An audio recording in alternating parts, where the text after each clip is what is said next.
अस्सलाम वालेकुम व्यूअर्स, राबिया सागर एडवोकेट आपकी खिदमत में हाजिर है और आज का हमारा टॉपिक है क्रिश्चियन डाइवोर्स। बहुत सारे लोगों ने मुझसे सवाल किया कि क्रिश्चियन डाइवोर्स का तरीक़ेकार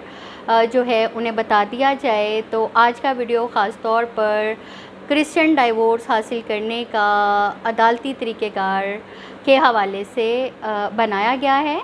क्रिश्चियन जो मैट्रिमोनियल डिस्प्यूट्स हैं उनको हल करने के लिए पाकिस्तान में 3 लॉज़ मौजूद हैं। उनमें सबसे पहले Christian marriage act 1872, Christian divorce act 1869 और सक्सेशन एक्ट 1925 मौजूद हैं। सबसे पहले मैं आपको ये बताती चलूँ कि क्रिश्चियन जो रिलीजन है उसमें डाइवोर्स का कोई कॉन्सेप्ट नहीं है, लिहाजा जो क्रिश्चियन जो फैमिली लॉज़ हैं उसके मुताबिक ये जो 3 उनकी जो तनसीख है उनकी क्रिश्चियन मैरिज को ख़त्म करने के लिए 3 ग्राउंड्स जो हैं वो क्रिश्चियन डाइवोर्स एक्ट 1869 में दिए गए हैं। और वो जो ग्राउंड्स हैं, वो जो 3 तरीक़े हैं, जिन 3 तरीक़ों से अदालत से रजू किया जा सकता है कि जो क्रिश्चियन एक मैरिज है उसको डिज़ोल्व कर दिया जाए, उसको ख़त्म कर दिया जाए। उनमें सबसे पहले जो पटिशन फ़ाइल हो सकती है वो है डिसोल्यूशन ऑफ मैरिज की, दूसरी जो है वो नलिटी ऑफ मैरिज और तीसरी है जुडिशल सेपरेशन। तो हम स्टेप बाय स्टेप इसके ऊपर बात करते हैं कि डिसोल्यूशन ऑफ मैरिज जो है उसकी पटिशन क्या होती है और उन्हें किन ग्राउंड्स पर सिविल कोर्ट में लेके जाया जा सकता है। जो क्रिश्चियन फैमिली मैटर्स हैं उनको उनको हल करने के लिए और अगर मैरिज को डिज़ोल्व करने के लिए जो फोरम है वो है सिविल कोर्ट। तो क्रिश्चियन फैमिली को क्रिश्चियन निकाह को ख़त्म करने के लिए, शादी को ख़त्म करने के लिए जो पटिशन लेके जाई जाती है उसमें जो सबसे पहला ग्राउंड है वो डिसोल्यूशन ऑफ मैरिज है। और डिसोल्यूशन ऑफ मैरिज के 4 ग्राउंड्स हैं। कोई 4 वजूहात का मौजूद होना या चारों में से किसी एक का मौजूद होना ज़रूरी है सिविल कोर्ट में दावा दायर करने के लिए। उनमें सबसे जो पहला वो है अडल्ट्री यानी कि बदकारी या जना। दूसरा उसका ग्राउंड है कन्वर्जन, यानी कि अगर एक क्रिश्चियन जो कपल है जो कि आपस में शादीशुदा है उन दोनों में से एक ने जो क्रिश्चियनिटी का रिलीजन है वो छोड़ दिया है और कोई और मज़हब इख्तियार कर लिया है। और इसमें तीसरा ग्राउंड ये है कि जो हस्बैंड है उसने किसी और से शादी कर ली है, या फिर चौथा ग्राउंड है कि जो हस्बैंड है वो बहुत ज़ालिम है और वो अपनी बीवी के साथ जो उसका रवैया है वो बहुत ज़ालिमाना है। क्रिश्चियन डाइवोर्स एक्ट 1969 के सेक्शन 10 के मुताबिक जो डिसोल्यूशन ऑफ मैरिज की पिटीशन है वो हस्बैंड एंड वाइफ दोनों की तरफ से, दोनों में से किसी एक की तरफ से जो है वो सिविल कोर्ट में दायर की जा सकती है। और अगर हस्बैंड ये पिटीशन दायर कर रहा है तो वो ये बताएगा कि वो अपनी बीवी पे अडल्ट्री का या ज़ना का इल्ज़ाम लगाएगा। और अगर बीवी ये पिटीशन दायर कर रही है तो वो अपने हस्बैंड पर बदचलनी, ज़ना या फिर उसको किसी और मज़हब का इख्तियार करना या फिर ज़ालिमाना रवैया रवा रखने का इल्ज़ाम लगाएगी। सिविल कोर्ट जो है वो कोड ऑफ सिविल प्रोसीजर और लॉ ऑफ एविडेंस जो है वो प्रोसीजरल लॉ के तौर पर अडॉप्ट करेगी और इन सबूतों के प्रोवाइड इन इल्ज़ामात के साबित होने पर जो degree for dissolution of marriage है वो दे दी जाएगी। क्रिश्चियन मैरिज को ख़त्म करने का दूसरा जो तरीका है वो है नलिटी ऑफ मैरिज, यानी कि अदालत में, सिविल कोर्ट में ये दावा लेके जाया जाए कि ये शादी वाक़या ही नहीं हुई। तो हस्बैंड और वाइफ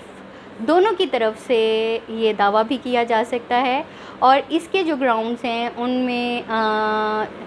जो है नलिटी से मुराद, सबसे पहले मैं आपको ये बता दूं कि ये है कि ये शादी हुई ही नहीं और इसको नल एंड वॉइड करार दिया जाए। तो हस्बैंड या वाइफ दोनों की तरफ से ये ग्राउंड लेके जाना कि इस शादी को नल एंड वॉइड करार दिया जाए, पहले दिन से ही ये मतलब करार दिया जाए कि ये शादी वाक़या ही नहीं हुई। तो इसके भी 4 ग्राउंड्स हैं। इनमें सबसे जो पहला ग्राउंड है वो ये है कि अगर शादी जो है वो प्रोहिबिटेड डिग्रीज़ के जो रिश्ते हैं उनमें हो जाए, यानी कि जो एहतराम वाले या हुर्मत वाले रिश्ते हैं जिनको क्रिश्चियन मज़हब के मुताबिक जो है वो हुर्मत वाला रिश्ता करार दिया गया है, अगर उन रिश्तों में शादी हो जाए किसी भी वजह से और शादी के बाद अगर पता चलता है कि ये जो है ये मैरिज बिटवीन प्रोहिबिटेड डिग्रीज़ है, तो इस ग्राउंड को लेकर सिविल कोर्ट में एक पिटीशन दायर की जा सकती है और अदालत से ये रिक्वेस्ट की जा सकती है ये कि इस मैरिज को नल एंड वॉइड करार दिया जाए और इसको नलिटी ऑफ मैरिज जो है कहा जाता है। इसमें जो दूसरा ग्राउंड है वो ये है कि इम्पोटेंसी, कि अगर जो हस्बैंड है वो शादी के काबिल ही नहीं है और उसकी शादी हो गई है, तो जो बीवी है वो इम्पोटेंसी के ग्राउंड को लेके नलिटी ऑफ मैरिज के लिए सिविल कोर्ट में पिटीशन दायर कर सकती है। इसमें तीसरा और चौथा ग्राउंड जो है वो शौहर के या बीवी के पागलपन या उनकी जो है इडियोसी को साबित करना कि शादी के वक्त जो हस्बैंड या वाइफ में से दोनों एक जो हैं वो ज़हनी तौर पर तंदुरुस्त नहीं थे और उनकी शादी हो गई और वो जो ल्यूनेसी या इडियोटी है वो अभी तक जो है वो बरकरार है at the time of petition. तो हस्बैंड और वाइफ दोनों में से कोई ये दावा लेकर अदालत में जा सकता है कि नलिटी ऑफ मैरिज की डिग्री जो है वो अवॉर्ड की जाए, और यहाँ पे भी जो अदालत है वो प्रोसीजरल लॉ के तहत के लिए कोड ऑफ सिविल प्रोसीजर और लॉ ऑफ एविडेंस को अडॉप्ट करेगी। क्रिश्चियन मैरिज को ख़त्म करने का जो तीसरा ऑप्शन है, जो तीसरा तरीक़ेकार है, वो है जुडिशल सेपरेशन।